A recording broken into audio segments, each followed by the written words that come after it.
What's up, everybody? It's your boy AJ Trip. I'm going to ask you with another reaction video.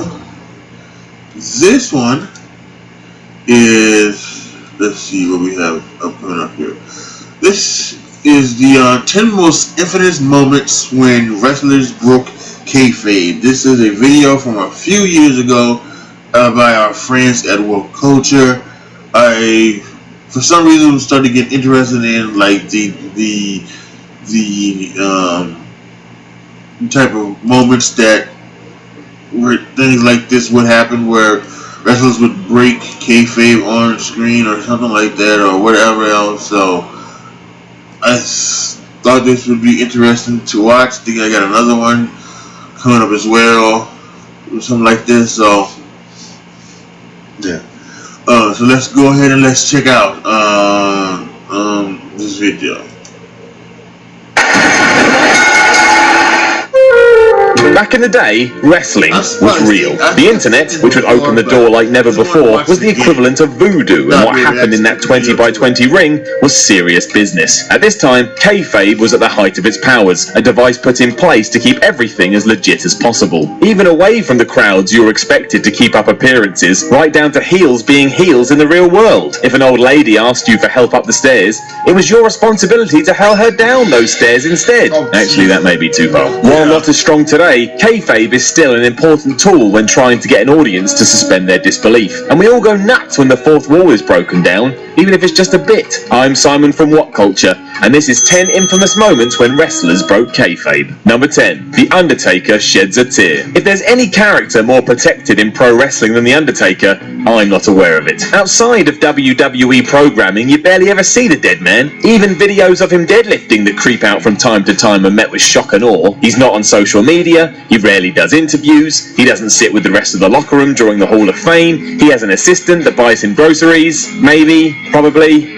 I don't know. But during the night after WrestleMania 24 and Ric Flair's wonderful retirement ceremony, even Taker couldn't hold his emotions in. Coming to show his respect for the Nature Boy after the cameras went off air, the Phenom welled up as the two embraced. Obviously Flair was crying too. He always cries, because it was yet again the greatest night of his life. Still though, it's not often you see the Undertaker smile, let alone shed a tear. Number 9. JBL beats up the Blue Meanie. Pro wrestling is all about trust. You'll often hear wrestlers saying they put their bodies in someone else's hands when they enter the ring, and it's true. Anyone can decide to take a cheap shot. There's not much you can do about it. This is exactly what happened at WWE's ECW-inspired One Night Stand pay-per-view in 2005, when JBL thought it'd be a great idea to beat up the Blue Meanie for real. As the two companies squared off in a brawl, Bradshaw laid into the Meanie, leaving his face black and blue, something that was apparent as soon as the ruckus calmed down. What's worse, no one actually knows why it happened. The Blue Meanie has said in the past he thought JBL just didn't like him, given he was from ECW and not your typical blue-collar athletic type. That's still no reason to beat the bajingas out of someone.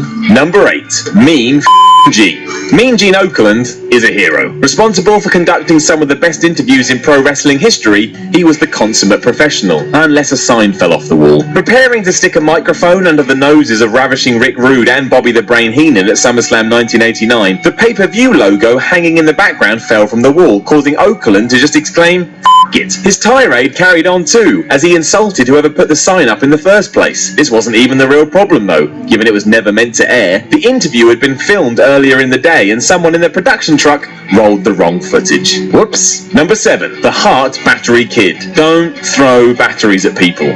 I shouldn't need to tell you that, but just in case you were dragged up or no one has actually sat you down, looked you right in the eye and explained what a battery is for, they are not for hurling at people's faces. So, it's no surprise that Shawn Michaels had something of a hissy fit when some moron did decide to throw a battery at him at an event before WrestleMania 14. Smacking him straight in the head, HBK was so outraged he cut his promo short, jumped out the ring and walked backstage, where he then got into an argument with Vince McMahon. Vince would later claim Shawn wasn't in a good place at the time, but regardless where you are, you're gonna be pretty mad if a device intended for powering things whacks you between the eyes. Number 6. Booker T is coming for Hulk Hogan. Booker T once called Hulk Hogan the N-word during an interview before a match. What's more, Booker T realised what he had done instantly, holding his face in his hands with utter regret. It's now a wrestling legend, and we strongly suggest you go find it on YouTube. Number 5, yes. The brain freaks out. If you've just had neck surgery, you probably don't want a bunch of muscular dudes using you as a human shield. No. Unless you're just weird, or a sucker for punishment. I'm pretty sure it's just a big fat no for all of us, however. Given that Bobby the Brain Heenan just had said operation, he was understandably a little nervous, even if he was just sat at ringside. This escalated to almost comical levels during a match between Brian Pillman and Eddie Guerrero. With Pillman knocked to the floor, he decided to use Heenan as a shield to protect himself from Guerrero's incoming attack. This sent the Brain into straight up panic mode as he yelled, "What the f*** are you doing?" in Pillman's direction that was audibly caught on camera. After composing himself, Bobby did eventually rejoin the commentary team, and also apologised to all involved backstage. Number 4, McMahon forced into a corner. Given that Vince McMahon loves the entertainment side of pro wrestling, it's amazing he's only killed himself off once on TV. In true soap opera style, it would come as no surprise if the chairman of the board is blown to smithereens constantly, only to appear back on Monday Night Raw with some fangled explanation of how he managed to survive. Probably something to do with his grapefruits. In 2007, however, the boss decided to go all the way and ended Vince McMahon Appreciation Night with his limo exploding, and seemingly leaving him deader than Fandango's hopes to have a meaningful role in the company. While WWE began to run storylines of a federal investigation taking place to further the angle and attempt to make it seem real, a true tragedy took place at the same time when one of their employees was involved in a very real double murder-suicide. McMahon had no choice but to pull back the curtain as the Benoit investigation took place. Number 3, Bash at the Beach 2000. Don't be a jabroni mark and work yourself into a shoot,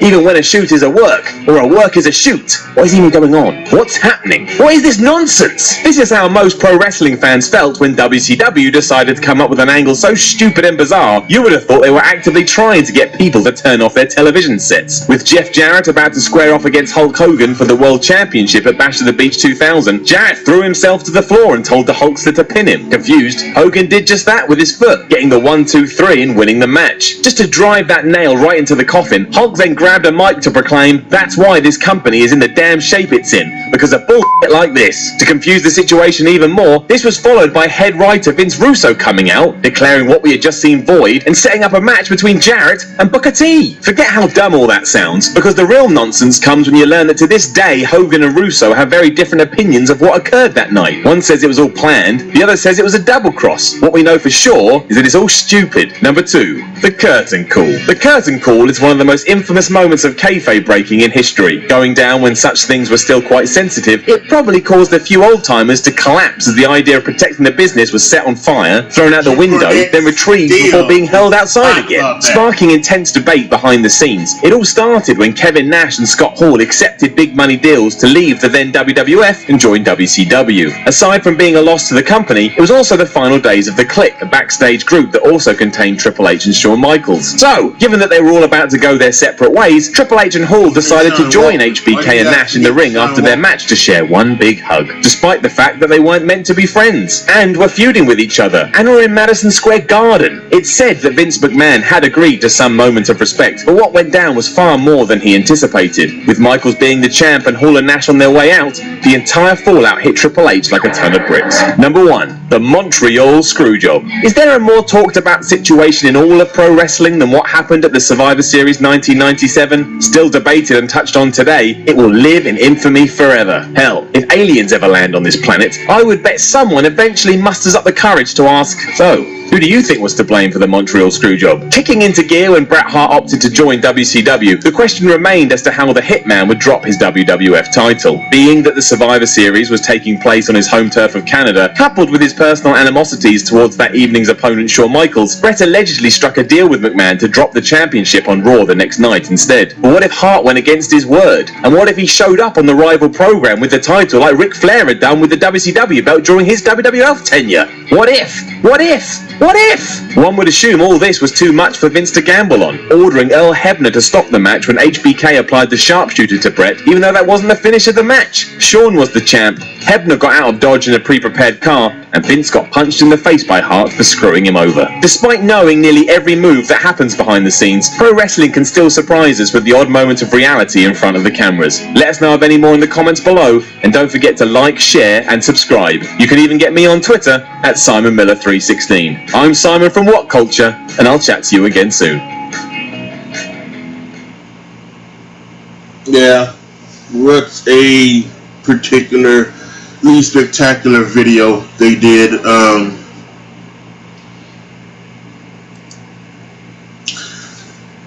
think just a quick thing about kayfabe and wrestling. I've mentioned Jim Cornette, and I've been listening to Jim Cornette. He's talking about how one of the things, the reason why the business is where it's at is because, you know, the business was exposed. And on one hand, I would agree with that. Maybe, you know, the fact that, because, you know, the business has gotten so, you now know what professional wrestling is and everything like that. So it is more of a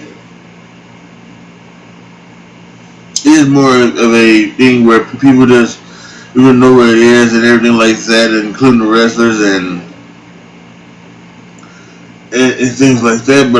But I do think that maybe where some of the like what's wrong with it, what's wrong with business, you know, is because I think because I've said this in many of my WWE videos, that the fans, they kind of expect something like, you know they're not just gonna cheer for the bad guy, cheer the good guy and boo the bad guy anymore. They're not gonna play along. They're going to, do what they want to do. If they feel like Roman Reigns is being pushed down their throat as a babyface, they're going to boo him. Or if they enjoy what Kevin Owens does in the ring, he's going to get cheers. And if they enjoy what Chris Jericho says on the mic, he's going to get cheered, and everybody's going to get cheered. If they like Alexa Bliss, she's going to get cheered. Even though all of the guys that I just said were heels at the time. So I do think that maybe there should be a way that, breaking down the fourth wall and keeping kayfabe in some sort of victory they should be able to work hand in hand. Because I think that's why a lot of the people, because I do think the business has gotten more respect since they started out with saying that it is what it is. It's not a legit competition. But I think it's gotten more respect, and they've been doing talk shows all the time.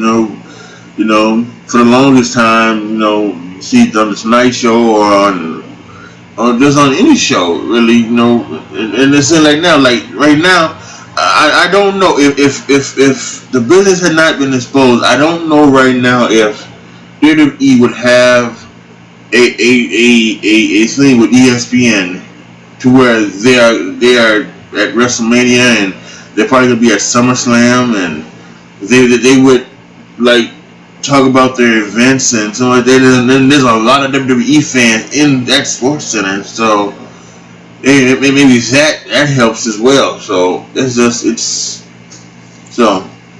but who knows? But that's a great list. Another great list from our friends over at Woke Culture. Thank you guys so much. And so please tell me what you think about wrestling. What is your biggest memory of people breaking kayfabe or anything like that? Post down in the comment section. Let me know what you guys are thinking.